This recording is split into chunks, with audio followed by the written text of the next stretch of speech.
नमस्कार बच्चों। कल के वीडियो में हमने एकांकी की परिभाषाओं को जाना और परिभाषाओं के आधार पर एकांकी का क्या स्वरूप हमारे सामने बनता है, हमने उसे समझा। आज हम एकांकी के प्रमुख तत्वों की व्याख्या करेंगे। नाटक के ही समान एकांकी के भी प्रमुख तत्व वही हैं: कथावस्तु, पात्र या चरित्र चित्रण, कथोपकथन या संवाद, भाषा शैली और उद्देश्य। कथावस्तु में एकांकी की कथा जीवन से जुड़ी होनी चाहिए। एकांकीकार अपनी रुचि के अनुसार कथावस्तु के चयन के लिए स्वतंत्र होता है, किंतु उसमें रोचकता बनी रहनी चाहिए। और एकांकी चूंकि छोटी विधा है, इसलिए उसकी कहानी सुसंगठित होनी चाहिए। उसमें बहुत विस्तार का अवकाश नहीं होता है। इसीलिए कथा चयन में सावधानी रखते हुए उसमें एकाग्रता, उद्देश्य के प्रति उन्मुखता, ये सब सावधानी पूर्वक होने चाहिए। एकांकीकार किसी भी सामाजिक, राजनीतिक, पौराणिक, धार्मिक, आर्थिक, समस्या प्रधान अथवा किसी भी मनोवैज्ञानिक विषय को चुनकर उसकी कहानी पर या उस विषय पर एकांकी लिख सकता है। एकांकी की कथावस्तु के विषय में चर्चा करते हुए उसमें संकलन त्रय अर्थात देश, काल और वातावरण, इन तीनों की संगति उसमें होनी चाहिए। जिस समय की घटना है उसी समय के अनुसार कार्य और स्थल का वर्णन उसमें होना चाहिए। दूसरा है बच्चों पात्र या चरित्र चित्रण। एकांकी संक्षिप्त कलेवर की रचना होती है, इसलिए इसमें पात्रों की संख्या सीमित होती है और पात्रों का व्यक्तित्व सशक्त और सजीव होना चाहिए। कथावस्तु का प्रस्तुतिकरण पात्रों के द्वारा ही होता है, अतः कुशल पात्र होने पर ही वे कथा को अच्छे तरीके से अभिव्यक्त कर पाते हैं। इनमें पात्रों की विशिष्टताएं किसी विशिष्ट घटना, परिस्थिति आदि के द्वारा ही उजागर होती है। संक्षिप्तता के कारण लेखक को किसी पात्र के विषय में अधिक वर्णन करने का अवकाश नहीं होता है। तीसरा बिंदु है बच्चों कथोपकथन या संवाद। कथोपकथन या संवाद ही एकांकी का प्राण कहलाते हैं। एक सफल एकांकी में कथोपकथन अपनी महत्वपूर्ण भूमिका अदा करते हैं। संवाद ही वह माध्यम है जो हमें किसी भी पात्र की सामाजिक, मानसिक एवं वैचारिक स्थिति का ज्ञान कराते हैं।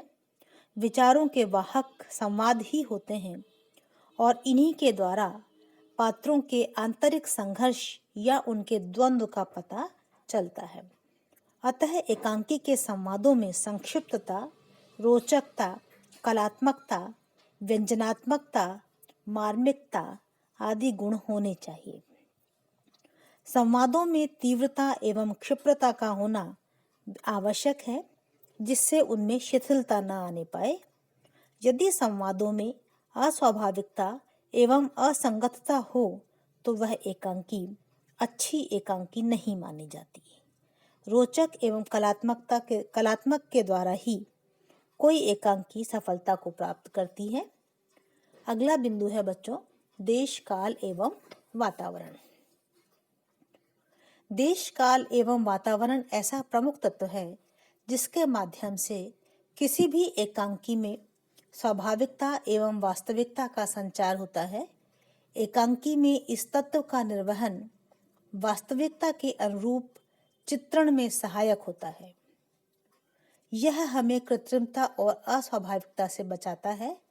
यह तत्व ऐतिहासिक, पौराणिक तथा अति प्राचीन आख्यानों के चित्रण के लिए अत्यधिक सहायक सिद्ध होता है। इसके निर्वहन से जिस स्थान एवं परिवेश की घटना का अंकन किया गया है उसकी विश्वसनीयता एवं यथार्थता का अंकन हो पाता है। जैसे यदि कोई नाटक गुप्त काल की विषय वस्तु को लिए हुए है तो जिस पात्र का चित्रण किया जा रहा है उसकी वेशभूषा, उसकी भाषा शैली सब गुप्त युग के अनुकूल होनी चाहिए। ऐसा न हो कि गुप्तकालीन पात्र को वर्तमान वेशभूषा पहना करके सामने खड़ा कर दिया जाए या उसकी भाषा में अनजाने ही कोई अंग्रेजी का या अन्य किसी भाषा का शब्द चला आए। इसलिए देश काल के और वातावरण के अनुरूप चित्रण लेखक को करना होता है, तभी वह एकांकी स्वाभाविक लगती है। अगला बिंदु है बच्चों भाषा एवं शैली। पात्र एवं काल की सीमा सीमित होने के कारण इस विधा में एकांकीकार को अपने लक्ष्य पर पहुंचने की शीघ्रता होती है। अतः यह आवश्यक है कि एकांकी में प्रयुक्त भाषा स्वाभाविक हो, पात्रों के अनुकूल हो, संतुलित हो तथा सहज हो। कथावस्तु, परिवेश एवं पात्रानुकूल भाषा, वाक्य विन्यास, मुहावरे आदि एकांकी की भाषा को सुंदर बनाते हैं। एकांकी में प्रयुक्त भाषा सरल, सहज, बोधगम्य, मार्मिक तथा भावानुकूल होनी चाहिए। इस संबंध में वॉल्टर पिकार्ड लिखते हैं कि मंच पर घटनाओं का भारी प्रभाव उत्पन्न करने के लिए आपके पास दूरभाष्य से ही बहुत कम संख्या में शब्द उपलब्ध होते हैं। अतः प्रत्येक शब्द गिन गिन कर प्रयुक्त होना चाहिए। कहने का मतलब ये कि जो भी शब्दावली काम में ली जाए वह श्रोताओं को, दर्शकों को तुरंत प्रभावित कर सके, समझ में आ जाए, ऐसी होनी चाहिए। अगला बिंदु है बच्चों अभिनेता। अभिनेता से आशय है उस रचना में मंच पर अभिनीत होने की क्षमता होनी चाहिए। साहित्य की दृश्य विधाओं में अभिनेता का गुण बहुत जरूरी है। अतः जिस दृश्य या घटना या परिस्थिति को मंच पर प्रस्तुत न किया जा सके उसे एकांकी में नहीं लाना चाहिए।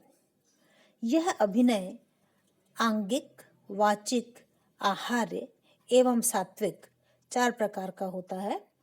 अभिनेता में पात्रों की वेशभूषा, रंग रूप, वाणी का उतार चढ़ाव, शारीरिक चेष्टाएं आदि समाहित होती हैं। एकांकीकार परिस्थिति एवं भावानुकूल अभिनय हेतु यथोचित निर्देश प्रदान करता है। सफल अभिनय के द्वारा ही एकांकी में वर्णित भाव सरल, सहज एवं बोधगम्य बनकर दर्शकों तक पहुंचते हैं। अंतिम बिंदु है बच्चों उद्देश्य। जीवन में किए जाने वाले प्रत्येक कार्य के पीछे कोई न कोई उद्देश्य अवश्य होता है। इसी प्रकार से एकांकी लेखन का भी अपना उद्देश्य है। सामान्यतया दृश्य विधाओं को मनोरंजन से जोड़कर देखा जाता है, लेकिन आप इस बात पर ध्यान दीजिए बच्चों कि आधुनिक काल की कोई भी विधा मात्र मनोरंजन के लिए नहीं लिखी गई, बल्कि संदेश प्रेषण के लिए और जीवन की वास्तविकताओं को, जीवन की जटिलताओं को, चाहे वे भौतिक हों अथवा मानसिक, उनकी अभिव्यक्ति के लिए, जैसे सारी विधाएं कहानी है, उपन्यास है, काव्य है, अन्य नाटक हैं, अन्य सभी विधाओं ने जैसे जीवन की अभिव्यक्ति का सहारा बनी है, वैसे ही एकांकी भी जीवन की अभिव्यक्ति है, मानसिक हो या भौतिक। एकांकीकार जीवन या जगत की किसी समस्या या संवेदना से प्रभावित होकर उसकी रचना करता है। अतः उस समस्या का पूरी निष्ठा और ईमानदारी से अंकन करना ही एकांकीकार का उद्देश्य होता है। एकांकीकार जीवन या जगत की किसी घटना का चयन कर उसके माध्यम से एक निश्चित भाव, एक निश्चित विचार, एक निश्चित समस्या और उसका समाधान पाठ